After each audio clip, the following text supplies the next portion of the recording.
Welcome everyone to TBW Advisors Industry Whispers, AMA with founder and CEO of TalkR.AI Katya Lainé and with Dr. Doreen Galli. Everybody, feel free to type in the comments where you're coming from. At the same time, we are also going to see if you have any questions to please put it in the chat. There has been some questions already preset prior to this conversation and looking forward to this time together. Syncing from sunny Las Vegas, Nevada, USA, where big gambles and tricky dealings occur, Dr. Doreen Galli is set to win with cold hard facts. With over 6 academic degrees and 8 patents, more pending, Dr. Galli has held the boardroom as Fortune 10 CIO and CTO before the age of 40. With said background, she has dedicated her career to being the best technology analyst possible. She has also set exclusive videos from private, small audience press events to executive talks and the likes. She has also found a way to carve time to make daily fresh meals for herself, her husband, take that wonderful running capacity and making sure that as a marathon runner, she is able to get to the next conference. Continuing and connecting from France today, Katya Lainé is the expert connector of human communication in the digital world. Holding both a master's degree in broadcast journalism from Sophia University, St. Clement Oritsky, she also received her MBA and recognized that there is a need of 99% more positive, interactive humanity. Going into a private business, co-founding with her partner, she was able to recognize different aspects as a respected expert of global partnership on artificial intelligence, GPAI, contributing to cutting-edge AI research and international cooperation. Beyond her GPAI role, Katya serves on the board of Numeum, which she is president of its AI Commission, championing ethical practices and advancing the adoption of AI technologies. Katya also co-founded OpenLLM-France, further exemplifying her dedication to advancing technologies and ethical standards in AI. With all this work, she still sees it of finding beautiful moments in being able to remodel and be able to build her home.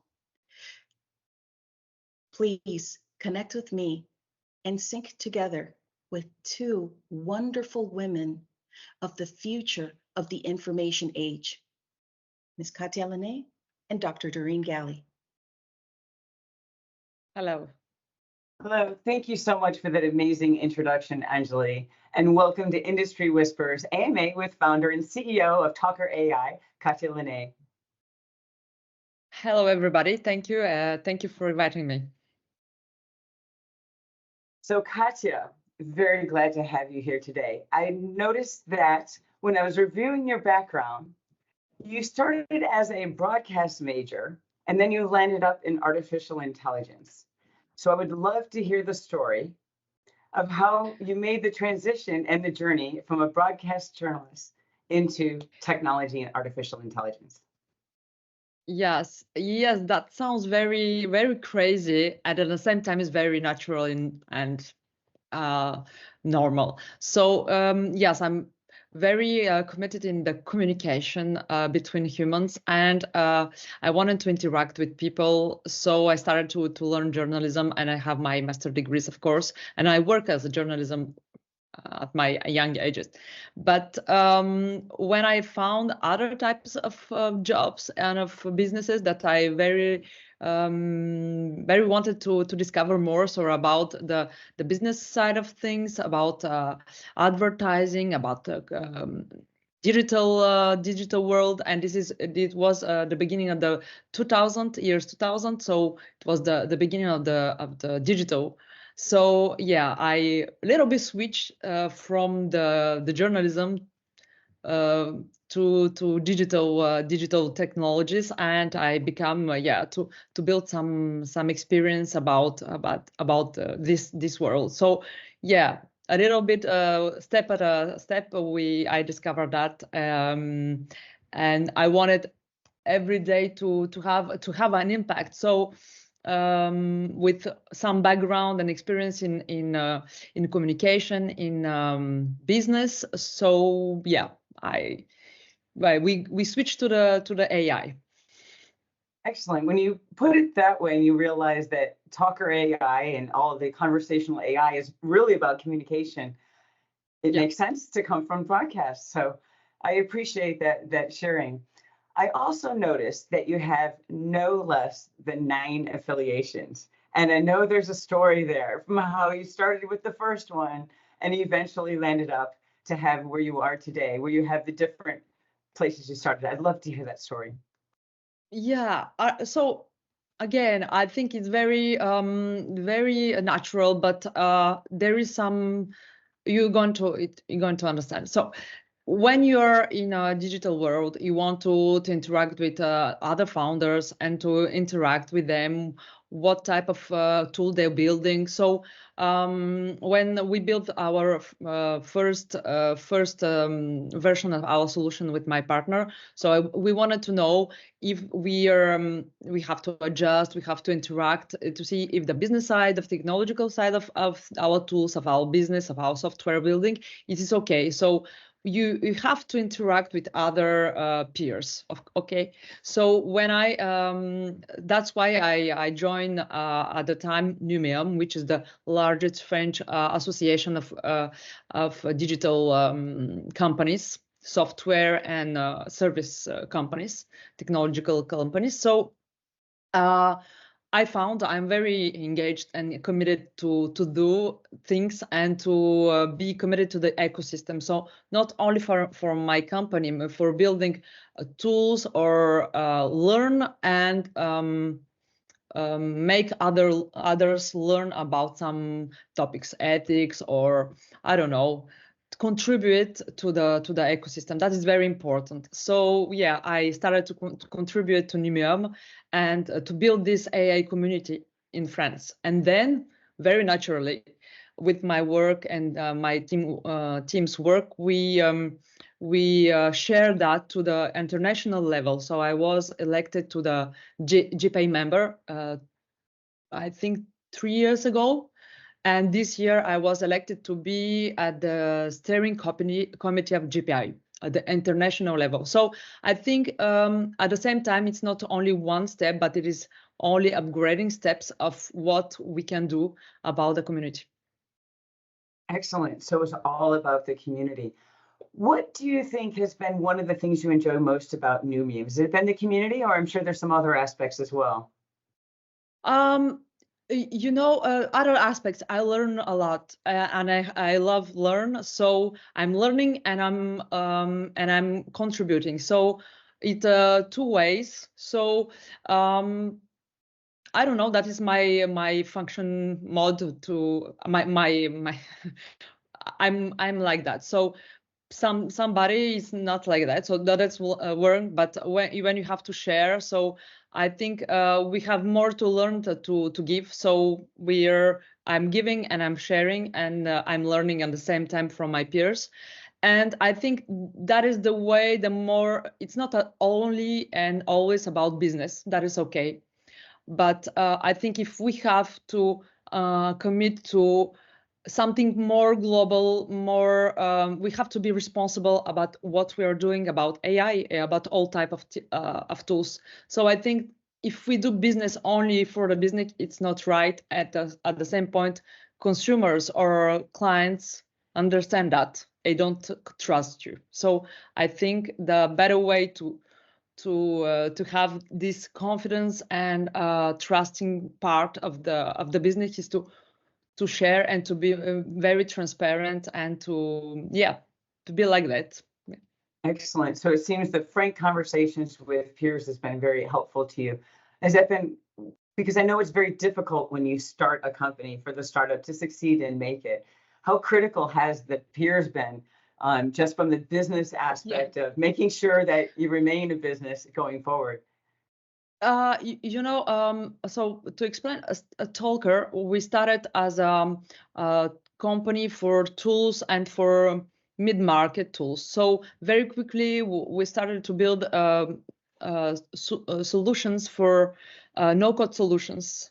And we wanted to build some softwares like CRMs and workflow solutions. So self-care solution. Okay, very quickly like that is be transformed like interaction systems. So from there we started to see that virtual assistant going to take over at some point this interaction with humans. But it was in between 2012 and 2014. So at this point we understand that it is very interesting to have an R&D on this topic. And what is difficult about technology is not the technology itself, but to have the use cases and to have the adoption and the market that fits about the technology. Of course, we don't want to build. I never wanted to build a technology for technology to use AI. That not makes sense. So you have to fit a need, a market on user's case.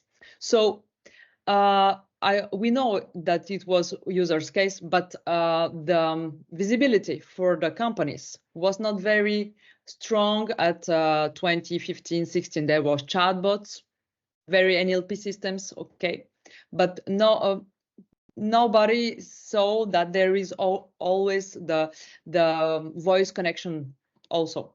So we had to be visionary at the time to see that there is also the voice part of the communication. That is 50% of all type of communications with the company. It is over the phone, for example, 50%. Wow. So we thought about it. Okay, I'm a user. I'm going to contact a company. So how I do that today? I call, I chat, I send an email, I have social media. That's why social media at the time was historically very successful, because there is an interaction with users, okay? Because your company website is very like no interactions. So you find the information, but it's only one-way information. You have to start inquiry to somebody to chat with you. The people is not here. That is the second, how to say it, trigger part for us. My partner installed like a Zendesk, I think, or like on the website, click chat, start a ticket with me, you want to chat. And we weren't there. I'm with clients, so it's not very useful to send a ticket. Okay, you postpone the problem. We postpone the interaction. So was the second trigger, and we were like, okay, you have the self-care information. Okay, you want to interact, understand what is the purpose of the inquiries, the information people wanted to gather. And sometimes it's something very simple. So that is the beginning of the bots. But not we wanted from the beginning start a very important part. It's not only to understand but to solve. That is the big difference. So it's interesting. So you started with the bots, and it seemed like you understood the human experience of trying to communicate with a company, because each one of us is a customer and has tried to contact a company and have gotten stuck in the robotic bot. And so understanding when that fails, that you need to get to a human to really answer my unique question. I saw a statistic yesterday at the conference that Google shared that 15% of all searches are unique. And I can imagine that that's true with customer inquiries as well. So it's probably even larger in terms of when you're trying to contact a company. So that's fascinating. And I love how you mentioned that it really is not about, oh, I want to do something with AI. It's I'm wanting to solve the problem for the customer. It's the customer first always. It's one of Yes. those things we require to have in business. Yeah, that's fascinating. How did you get involved with GPAI again? Yeah, GPAI, it is a global partnership for artificial intelligence, and I applied for experts, and the experts for each country are selected from the steering committee. And there is 2 or 3 French experts, but there is experts from industry part, from the academic part, and for the social, yes, from society part. Okay, so this partnership aims to gathers all types of experts in order to have all the type of organization and countries at the same level of all types of studies or tools in order to all every country, all the world have to advance at the same level and speed on AI. Okay. Yeah, that's true. We have to share. I've seen, you're so true. I've seen a number of talks and the importance to make sure that the whole globe is moving together with this next revolution. I mean, I don't think they've officially named it, but obviously we're in a new revolution within society, and it's so exciting that you're in the middle of it. I noticed that ethical AI is a very strong passion of yours. Yeah, probably just to quick back step to GPAI. We, for example, what we did. I was part of the working group. Of course, we are experts from many countries. Working group that we share, for example, one of our works about ethical AI. Okay, and we bring it to the GPAI level, and that is a part now for GPAI SMEs platform that can be implemented in every country.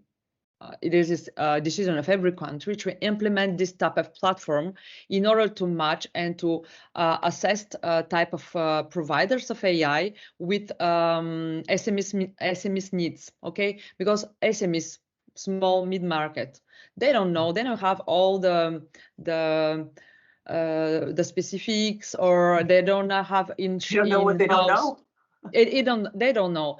Probably companies, they have data scientists or experts on AI, but yeah, but the president of a small company, he's looking for a solution, okay, very operational solution. So in order to be very confident about the providers, we are able to have an assessment form, and this type of platforms help to go more further with the business cases. So this is an example about which type of solution GPAI can provide for every country.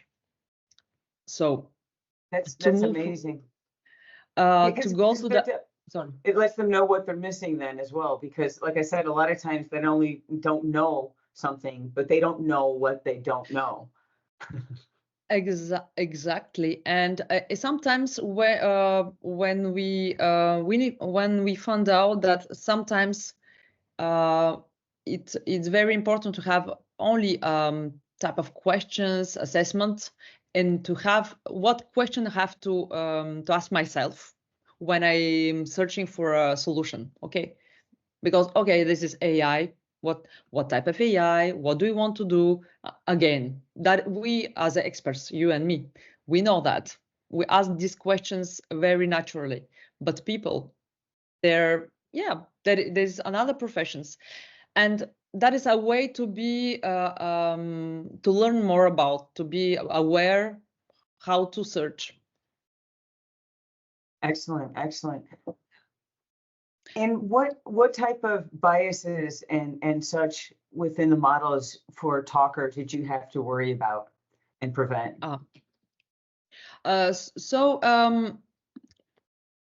Probably just a little explanation what TalkR can do, and to explain about biases or other type of models.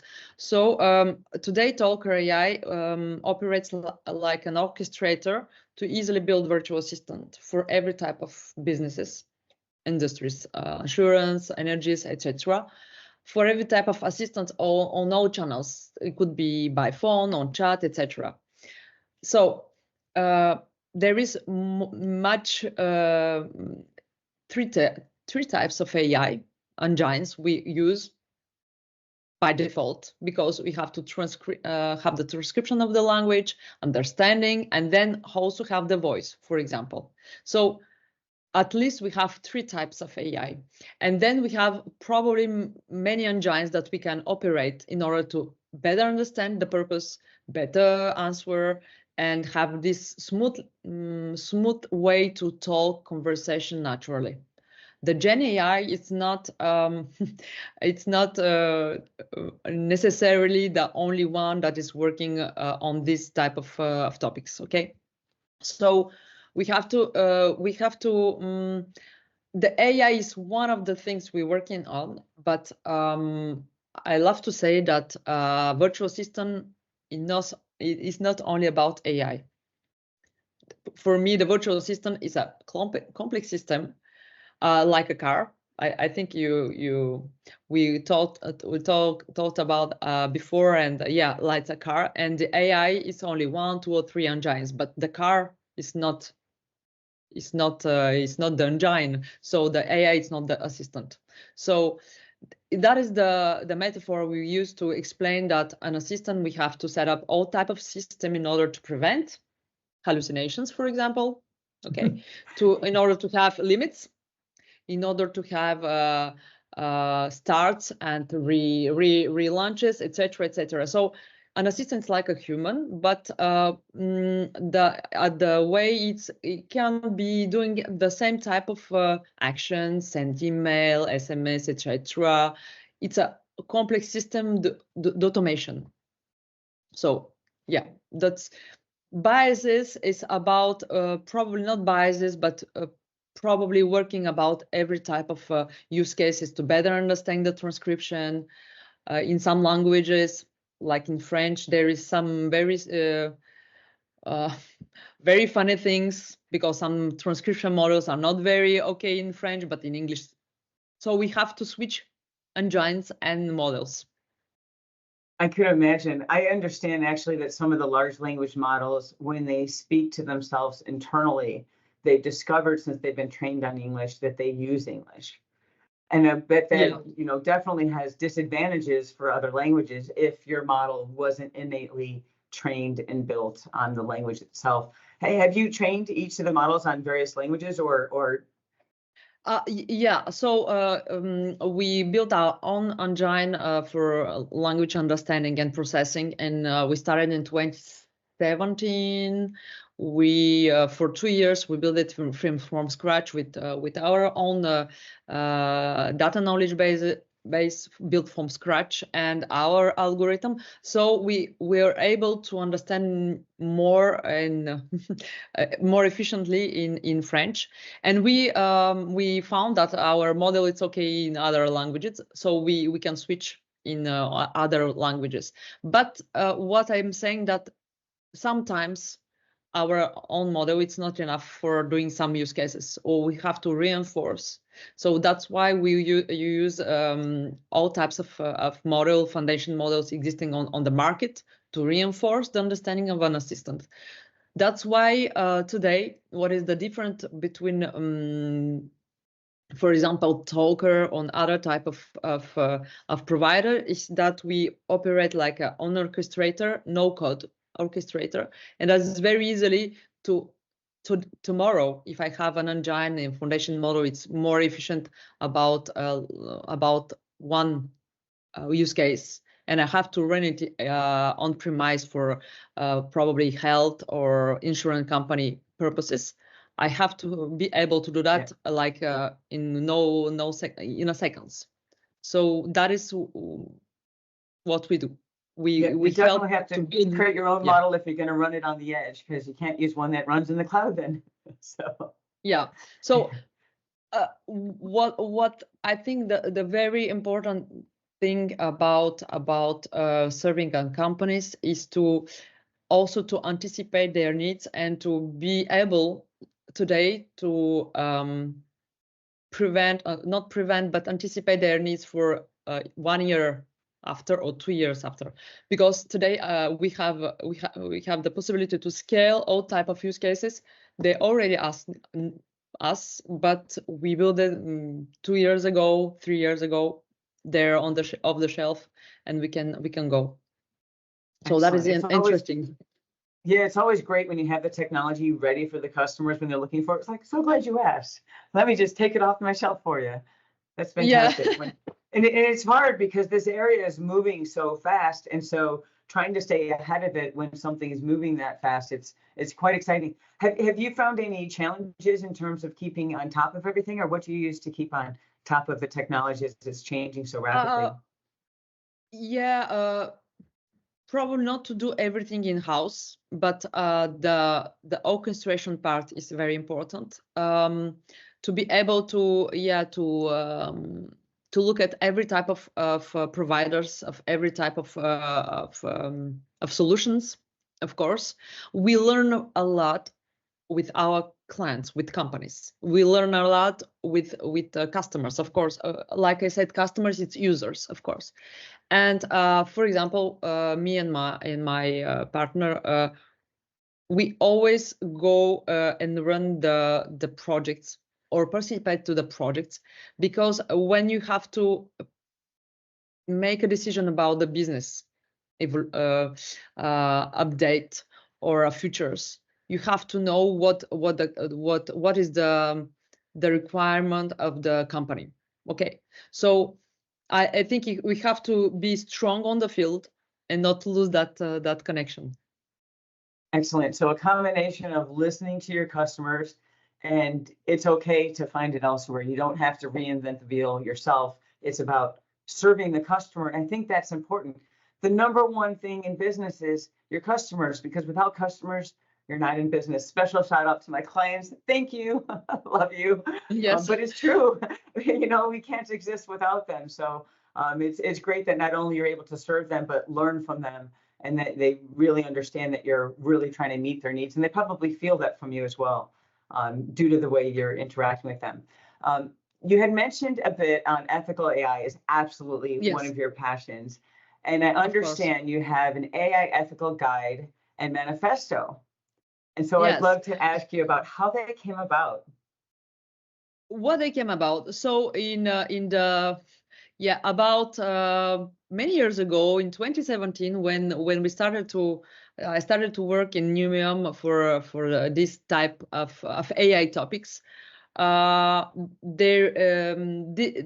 That was something very new about ethics, but we knew at the time that we needed to build trust about all types of AI solutions. Okay, that was not very democratized, but still there is no any type of there is some manifesto, but not very spread like solutions. So we wanted to create also something very practical, because every type of ethical approach is very theoretical. Okay, what is respectful means, what is unbiased mean, what transparent means. Okay, I know that, but how I explain to my developer, how I explain to my data scientist, to my project director, how we build the solution, or how we implement a solution if that solution exists. So that was the question. We wanted also to have some tools, practical tools for our members. Don't forget, our members are the AI makers. So the AI makers, I don't know, but there's no much guide how to do practically ethical AI. So that's why the guide is born. That is an initiative in 2018 to 2020, I think 2020. We launched working groups, etc. We had 300 people with 12 partners, etc., to building this with very practical workshops. And we have six qualities for ethical AI, and for these six qualities, we built some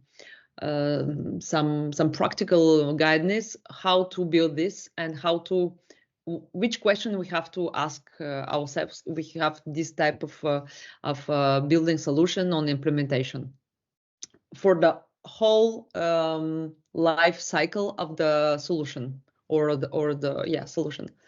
So now, for example, I don't know if you have I can have you the link of this, because we have it in English also, the guide. We'll definitely have to put that in the post of the comments. Yes, the video, absolutely. And yes, and now, and we're going to, I think, in 1 or 2 months, we're going to launch the update, because with the AI Act, you know that in Europe you have already voted the AI Act, which is the regulation about the AI solutions. So we wanted to have this again practical tool assessment, how to go to be compliant about AI Act, but in the ethical part of the AI Act, okay? Because that is, again, AI Act is like regulation that not says how to do it, okay? Right. It's very difficult. Very different. Yeah, So, I saw there was 3 pillars. Why were the 3 pillars in the manifesto so important? Yes, the manifesto is important because the manifesto is the second part of the guide. So we wanted the companies to commit to do ethical AI and to sign. It's not very engaging in the sense of you can sign, you have your logo, and you start to use the guide and to participate in the community. Okay, so that is very important. And if you want, I have to name. I could name the 6 qualities. That is very important. That'd be great. The respectful. Yes, respectful of personal data. You have unbiased AI. I think you have controlled AI, of course, fair. You have also, if I'm not transparent, that is transparent, and also reliable. And I don't know if I forgot something. Transparent, fair. It is okay. I think it's 6: respectful, controlled, fair, transparent, unbiased, reliable. I think it's okay. But this type of 6 chapters, you're going to have to follow. There is a little assessment part, and that could help many companies to start and to understand what type of question they can ask. And then with the relaunch of this guide in 1 month, I think 2 months more, we can be able to push some updates, because 3 years later we have some updates. So excellent. Any sneak peeks of what to expect in the updates? Sorry? Any sneak peek preview of what's going to be in the updates? Of course. First of all, there is some updates about the guide himself in the content. Then we're going to have like a tool for AI Act for how to compare AI Act with our guide, and to explain which are the steps the company have to do about it. That's and fantastic. very practical. Yeah. That's fantastic. I mean, you can tell that you're really trying to serve people like yourself, and you put all the pieces together. Common sense isn't always very common, and that's fantastic. I noticed the 3rd aspect of the manifesto is the community. How is the community going? Sorry, I didn't understand. Hear you. Sorry. The final aspect in the manifesto, the 3rd pillar, is community. Yes, community. Sorry. Yeah, how is that going? Very good. We are signing. We're relaunching the signature because you know the AI Act has a very strong this year and the previous year. We work on the very regulatory questions with the community in France and in Europe to participate and to be able to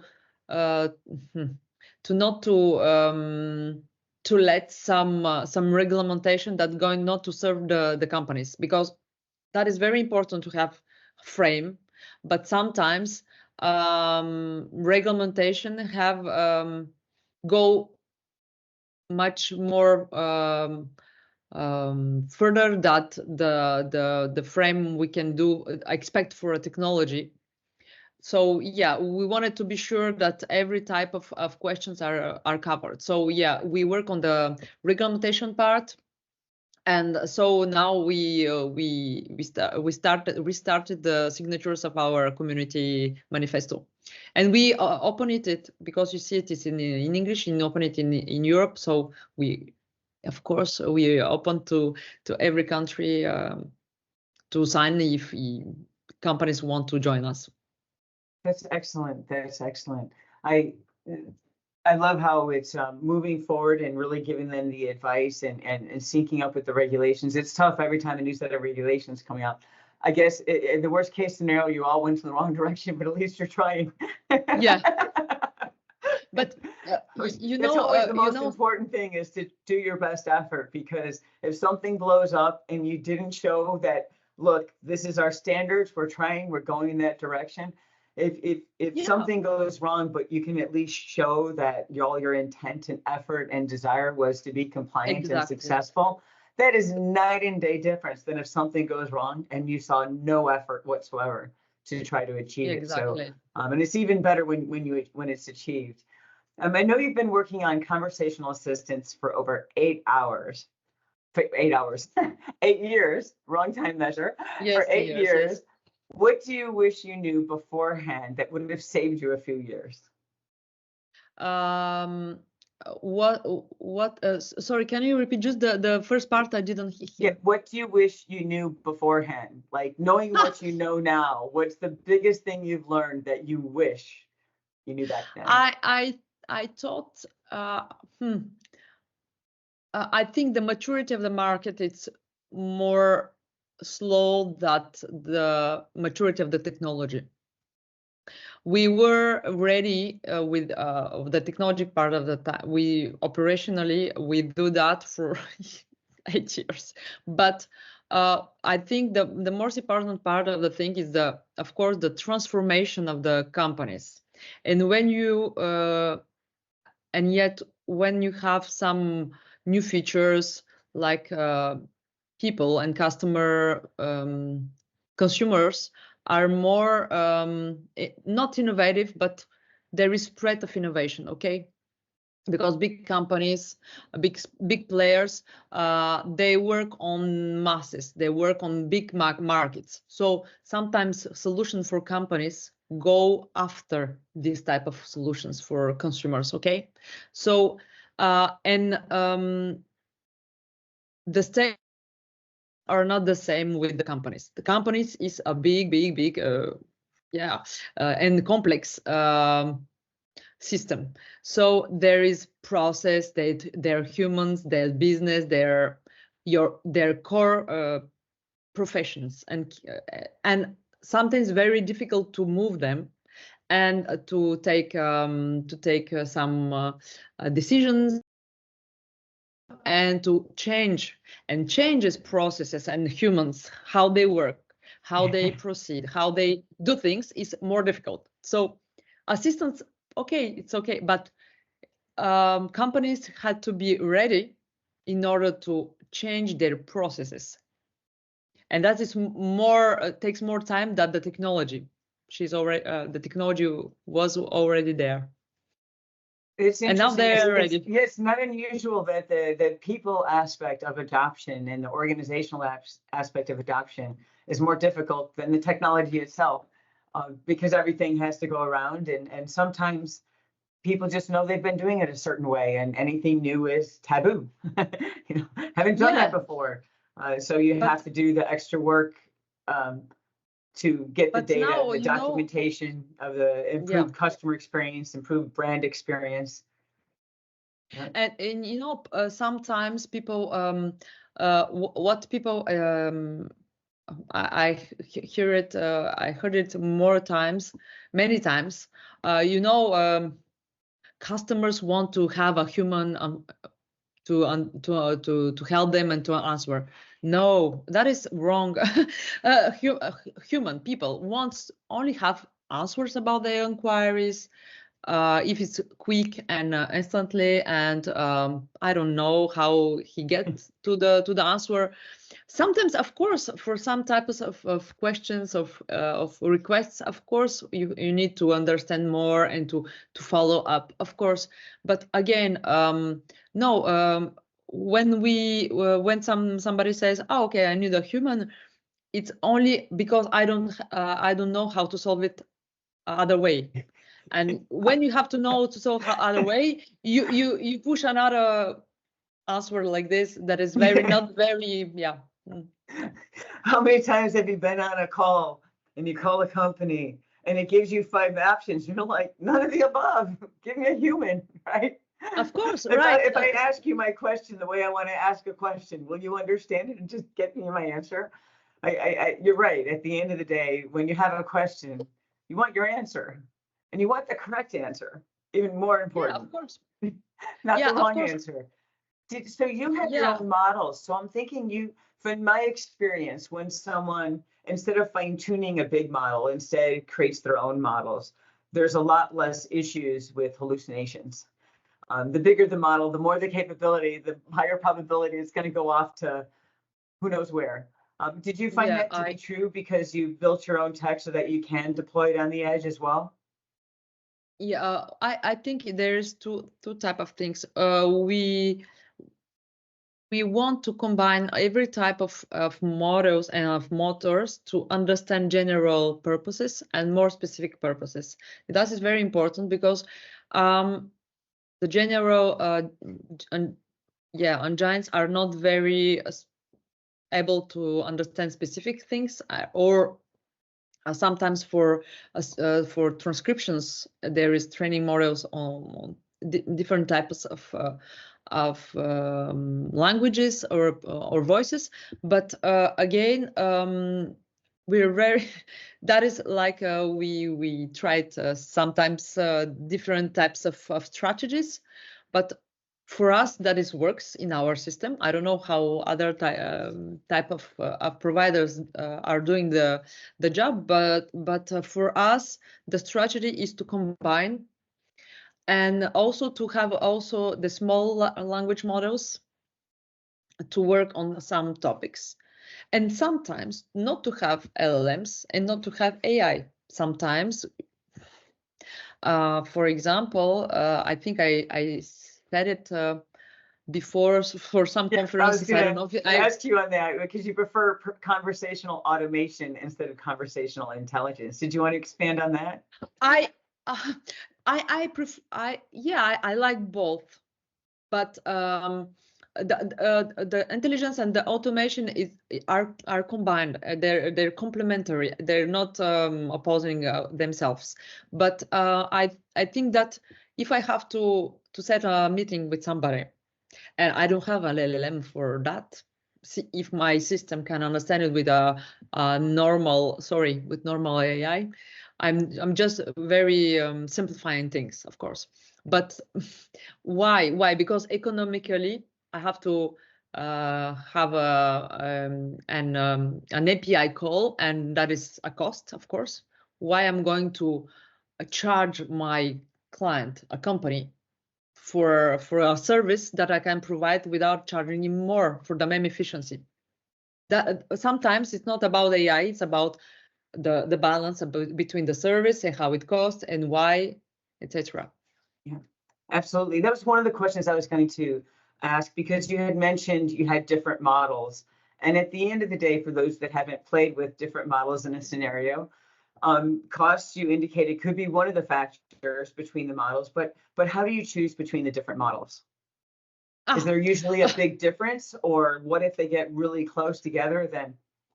So I'm not going to name them, but because that changes every day.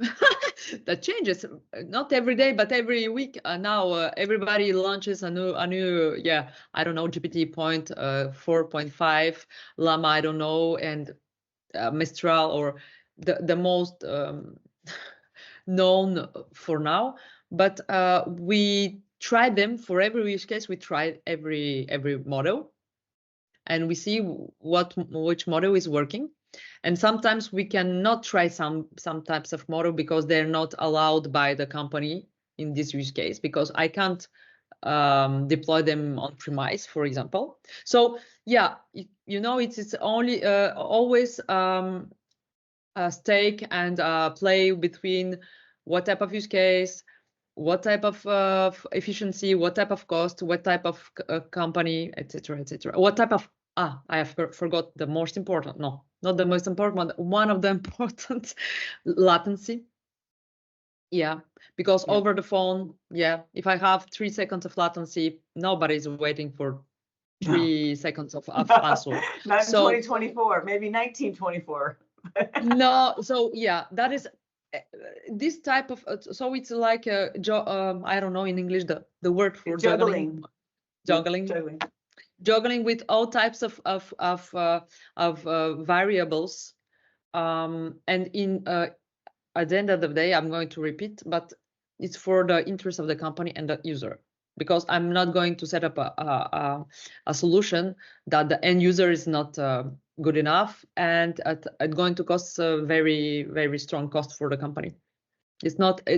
We wanted also to provide also solutions with strong return on investment. So yeah, not only. Absolutely. Lots of considerations, lots of considerations. Lots, what were yes. the different tools you used within TalkR? Because I know you've used some automation, you've used some different types of models. What were the different tools you had to use to create your beautiful assistant? Basically, TalkR is a no-code platform. Inside of the platform, there is tools for conceiving the virtual assistant and tools for monitoring, of course, all the conversation, what is happening, statistics, etc. So this is very complete end-to-end platform. So you can be able to do whatever you want. Yeah, what type of the company is. Definitely a lot of different components. I understand. I saw one time an example someone said is if you had just the large language model with its ability to generate, it would just constantly generate. You have to give it logic and constraints and refinement and guardrails to tell it what industry and what context and all of those things, because just something generating, spitting the stuff out would be quite annoying. Exactly. Random thoughts. That's right. Did you have any trouble with model drift in deployment, especially since you're using the edge? Or what are you doing to operationalize the controlling of model drift for all of your models? Because you have a number of models, which the more models, every model is subject to it. Sometimes it's sometimes it's deployed on our servers, sometimes it's other company servers, sometimes it's API service. Again, the very important message is to be flexible in order to fit the meat of the precise use case. Probably it's very generic what I'm saying, but that is the purpose of a tool. Because we're not building one virtual assistant. We're building a platform that can build every type of assistant. So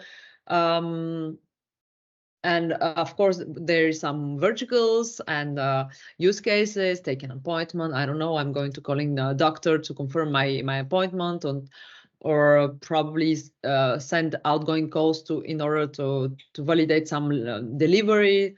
I don't know. Every type of these cases are good. Do you have any automatic controls or constraints to check the models for drift? or do you refresh them Yeah. every so often back to their original state, or Of course. what methods have you used? That is our own methods inside TalkR. So we have our own like secret sauce. I don't know. Yeah. To control. Yeah. And I'm not going to reveal much, but yeah, of course. Guardrails and alerts and other type of stuff, monitoring. Guardrails, alerts, and Very refresh. Yeah. Guardrails, yes. Yeah, guardrails are very critical. It's one of the things that I don't think is discussed enough.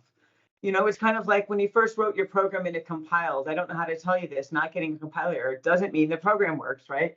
Creating an AI model that works and deploying it doesn't mean it will always work.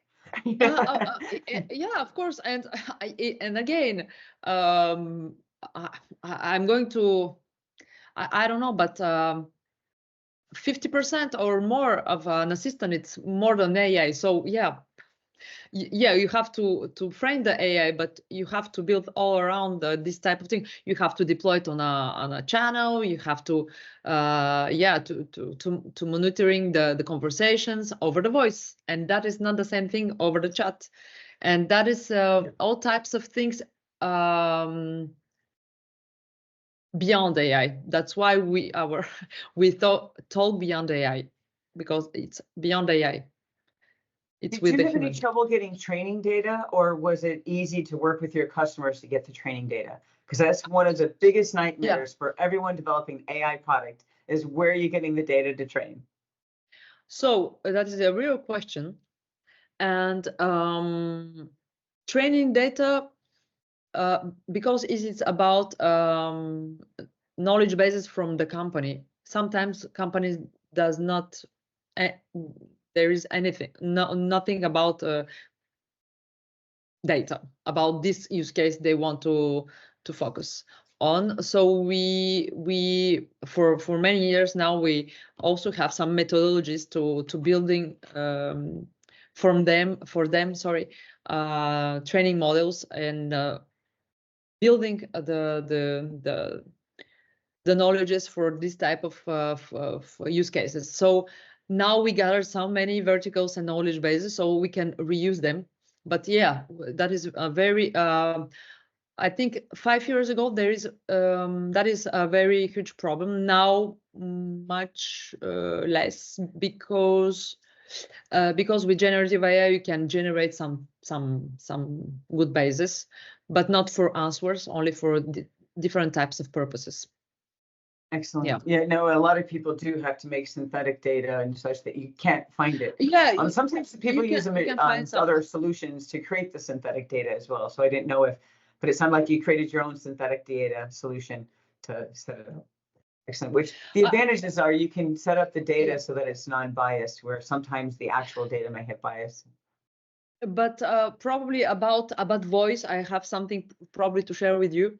About one of my other type of commitments is about the voice tech in Europe, and we launched Le Voice Lab. Le Voice Lab is an association again. But we work on a project we're going to launch this year, I think in the end of the year, the beta version of our marketplace. This is a marketplace to gather different types of providers in the voice tech, okay? Motors, engines, etc. And for 2019, yes, like 4 or 5 years, we're working on a project for, of course, to training data in the voice field. That is not the same from the language, okay? And speech to text, text to speech, or other type of voice engine. And here for the voice, there is more specific needs in data, and we struggle a lot about data, training data. And yet it depending on the language, because in French it's something, and in English there is more data, more reliable data. Sorry. So yeah. Excellent. It's different. Two more questions. So one more AI one. What's your biggest concern about AI in general? So about AI in general, I'm concerned about the uses, but I'm not concerned about AI. I'm concerned just about which type of use cases companies are going to implement. And also, it's like again, AI is like a car. If we don't drive correctly, if we don't have the code for the driving part, and if we don't have our lessons, we can drive, okay? But I think, and few years ago we thought, and this is the future, the screenless. Again, we're going to interact by voice with no screen, etc., automatically. Okay, but I think what we see, it's that is moving too fast now, and I can't predict. Probably, if you ask me, I can't predict because, yeah, that is what we do now. We thought we're going to do it in 3 or 5 years. Yeah, it's very accelerating. Yes. Yeah. It's going a little bit faster than the .com era did. Yeah. That was pretty fast though, but absolutely. And then the final question, what's one piece of advice that you have gotten which you have never forgotten and are forever grateful with? I have a big thought about it, and it's to be not a piece of advice, but I'm very resilient, like character, like person. But every one door is closed, another is open. So yeah. So when one door is closed, another one's open. Optimistic. Don't worry about optimistic. it. Don't worry. Like some radical optimism we can have too. No, but it is true. It is true. I'm always learning better from something that is not happening, that something is happening. Excellent. So it's always good news, even when you weren't it is not very it. Yeah. It's always good to have in something. Yeah. Excellent. Thank you so much, Katya. This has been an amazing conversation. And Angeli, thank you so much for your assistance. And don't forget, this will be up on our YouTube channel. Be sure to subscribe and have an amazing Friday, everyone. Thank you so much. Thank you very much, everyone. Thank you. Take care.